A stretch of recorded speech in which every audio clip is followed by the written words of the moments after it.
You know, I used to think that getting a six-figures income by the age of 30s is not possible for someone like me who's not talented, slow at learning, and most importantly, a high school dropout as well, right?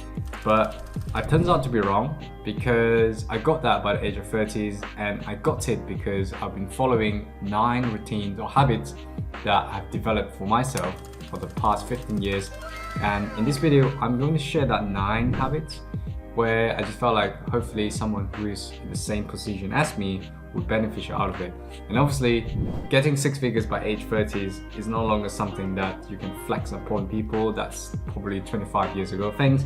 And nowadays, everyone just a millionaire by the age of 20s and things like that. But there's always someone who wanted a bit more in their career, and hopefully this video will help them. So let's deep dive to the first one, right? The first one will be quite cringy: embrace the morning momentum, which is pretty much the same thing for everyone else been saying, right? Just wake up early and then you become a millionaire. But my version is actually, I think I've been waking up 6 o'clock ever since my university day, where I'm not particularly saying that waking up at 6 will gain you a 6 figures and become a millionaire, but rather waking up at 6 knowing that what you're going to do, have the momentum to do the rest of the day is probably the most important thing here. And for me, I've been going to the gym since university, and I just wake up at 6 o'clock and hit the gym almost straight away. And then after that, I did meditations a little bit and then breakfast. After that, I actually sit down and have about 10 to half an hour into journaling, and then also detailing what I'm going to do for the rest of the day. And if you have a 9 to 5 job, then you might think, why do I actually need this kind of method to begin with? But I think that's actually quite wrong to think about in that kind of mindset, because if you have a 9 to 5 job, you even have to have this kind of thinking, because just having a 9 to 5 job doesn't mean that you don't need to plan ahead of your time. And able to plan ahead your time between a 9 to 5 job, you'll find out that you have a lot of probably free time between a 9 to 5. What and why use that between time is entirely up to you. And for myself, I use that more predominantly to write my YouTube script, to understand what I'm going to do. Sometimes I use that time to think about my SaaS product, which should be released for next month as well. And ultimately, I think the idea of waking up at 6 o'clock isn't just waking up for the sake of waking, but rather waking up with a sense of momentum, with a sense of goal that what you wanted to do for the rest of the day is extremely important. And I put that as the first one because, again, it's very important for me. So the second one is overcome the visibility of fear. And I couldn't specify enough that I actually understand this routine quite at the late of my age, probably about 4 to 5 years ago, because this is probably one of the reasons that it took me so long to do this kind of YouTube video as well, because I constantly having this spotlight effects that I'm thinking that someone would have, judged me, thinking about me, or laugh at me when I actually, doing this kind of silly YouTube video. But actually no one give a toss about what you've been doing, and rarely people actually will spend the time giving comments or want to spend the time hating you and things like that. But it's actually not true, for me at least. And this actually applies for a lot of introverts, I would say, especially in IT career. If you're in the same career as me, loads of people spend the time rather than having their heads down just doing codings, and they don't want to put their present in front of the senior leadership team, which I understand that putting yourself in front of SLT doesn't mean that you're going to brush your shoes and things like that, but rather you put yourself forward for opportunities that people knows about you, what you're doing. And you're not about just letting your work talk about what you're doing, but rather you present that and then let people know that you have good communication skills, and eventually someone will actually realize and then all of a sudden your income will just grow. And that actually happens to me.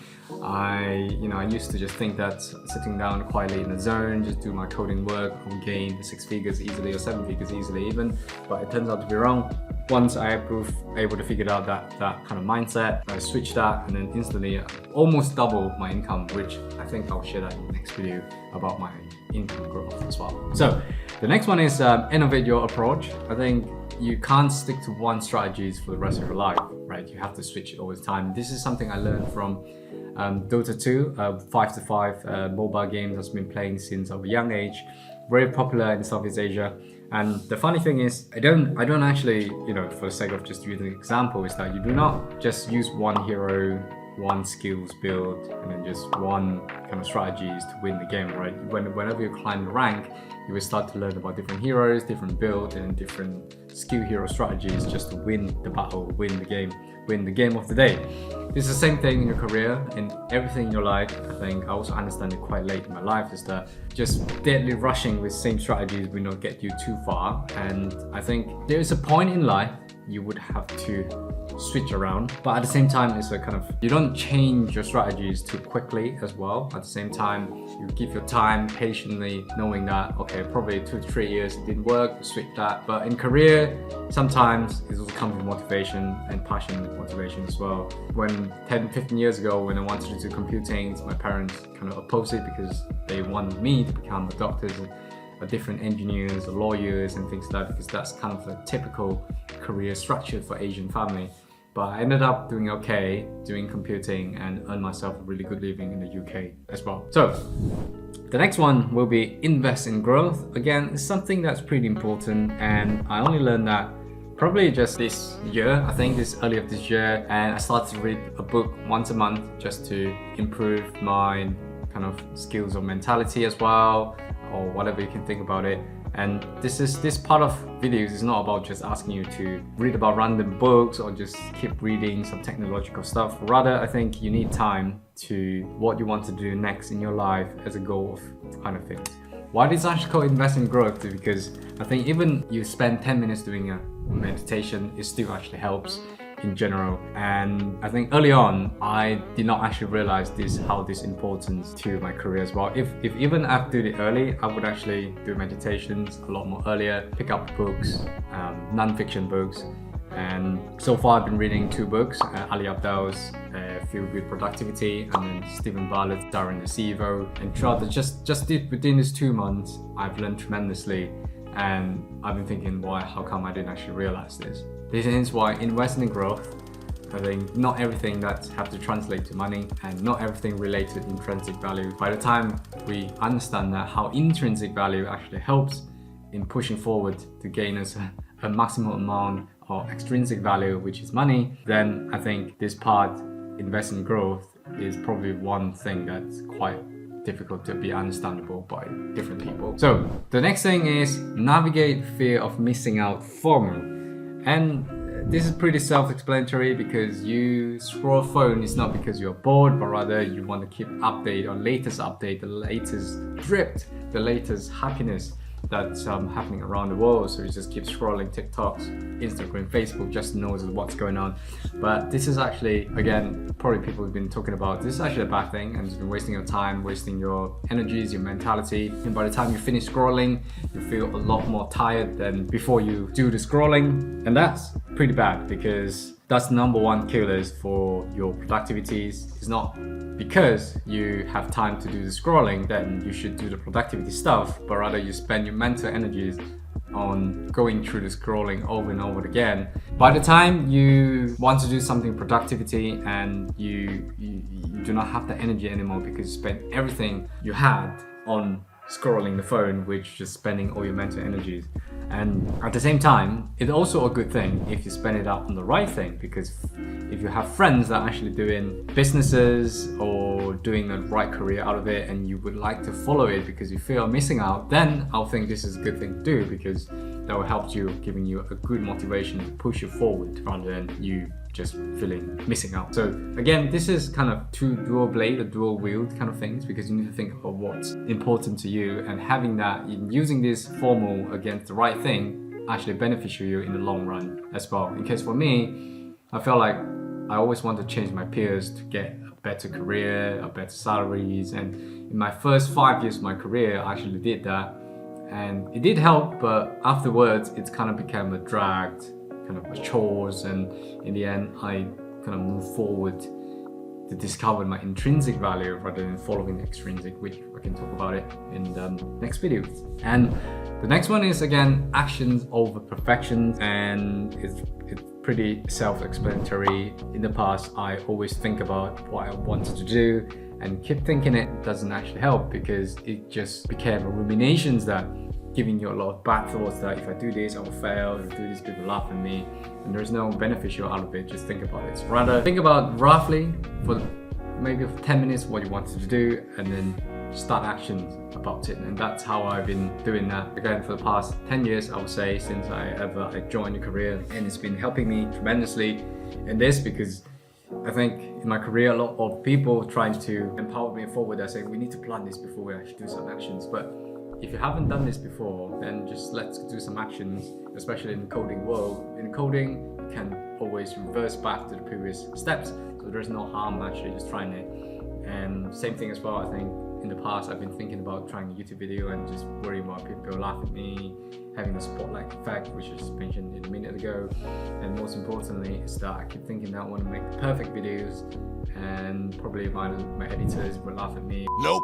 After that, I just released the videos. It ended up having a good result, I guess. Nice. Probably about, after 2 months, I get about 400 subscribers, I think, which is a good numbers to go with.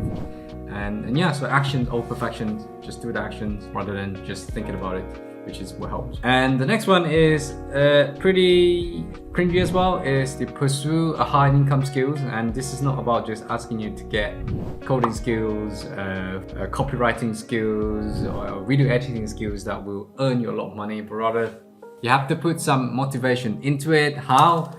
It's just a high income skills, you're not going to do it anyway. So for example, being a firefighter will get you a 7-digit in probably 10 years. You probably wouldn't do it well anyway, because you just wanted to have the money, have that result at the end.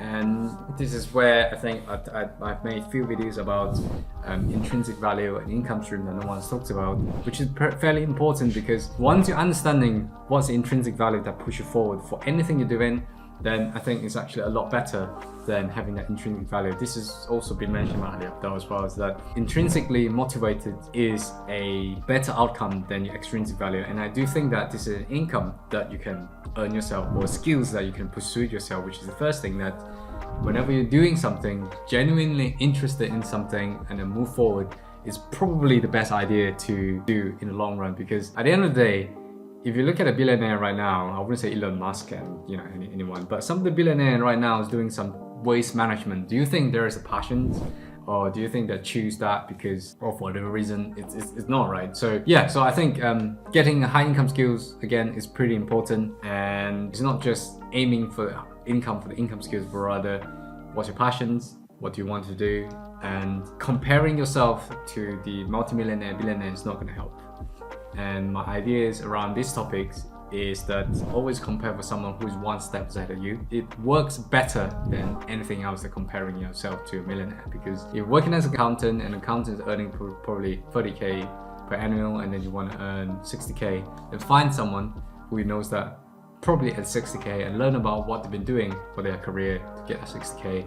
Start from there, and it will be a lot better than just looking at the very top of the boys, very top of the guys, and things like that. So the next one, reflect and adjust. Number 8 of them, it's by the end of the day, I would scale down and understand that what I've been doing for the whole day.